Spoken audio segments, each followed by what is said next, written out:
Oh, hello everyone. How are we doing today?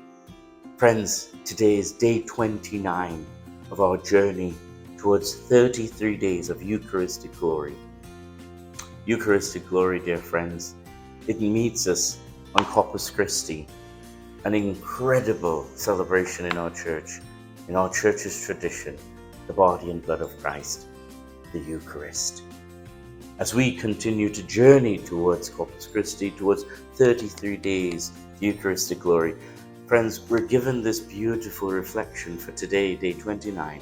Matthew says it's a call to holiness. The call to holiness really begins from an early age when we recognize who we are, created in God's image for His purpose. That purpose is to be holy. A purpose to holiness, friends, that we ought to grow, spend every day, every waking moment in growing towards holiness. But you see, we've got to create for our lives and for ourselves. And even as we see in today's readings, we see that we've got to create what Matthew calls holy moments. Moments of holiness where people come to experience the goodness of God, where through our actions, our attitudes, others come to experience God, and it draws them ever closer and ever nearer to Him. Holy moments, dear friends, have to be purposeful. We have to be able to recognize where and how God is calling us. Where is God's hand at work, and where is He drawing me? What is He calling me to? For the priest in here, Father Holt, that Matthew gives an example of, the priest knew that his generosity, or it was through his generosity, that people would come to experience the holiness and the goodness and the graciousness of Almighty God. And so he gives in a generous way out of what God gives him, his innovation, his ability to recognize a need and to serve that need, be of service to the need of the little girl and her brother as well. And what he does, by serving that need, he creates a holy moment, a moment of holiness, not just for himself as he grows closer to God in his generosity, but even for the little girl and for her brother, for her family.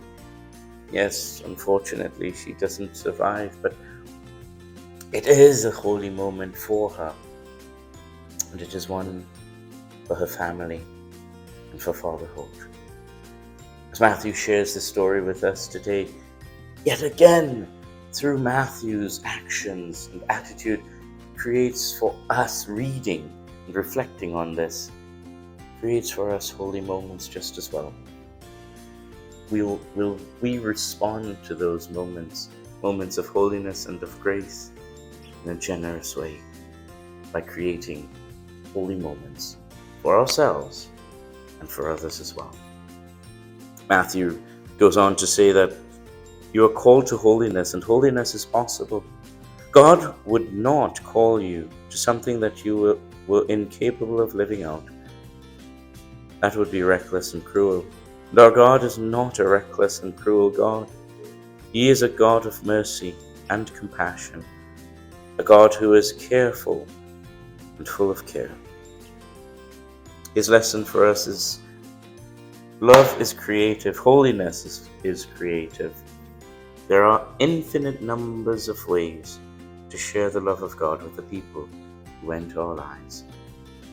That's what holiness is all about. It's all about sharing the love of God with the people who come into our lives. We grow in holiness, dear friends. That's what God calls us to every day. Our virtue for today is enthusiasm. It leads us not just to love God and neighbor, but to vigorously seek out opportunities to do so. It reflects the state of a person's heart. Spiritual laziness leads to all manner of problems in this life and the next. Each day, dear friends, choose a task that you have been avoiding or neglecting and attack it with new energy. Have the enthusiasm that comes from the holiness of God. Friends, as we come toward ever closer the 33rd day of Eucharistic glory, Let us thank God for the holiness He breathes into our lives. May He bless us and be with us always.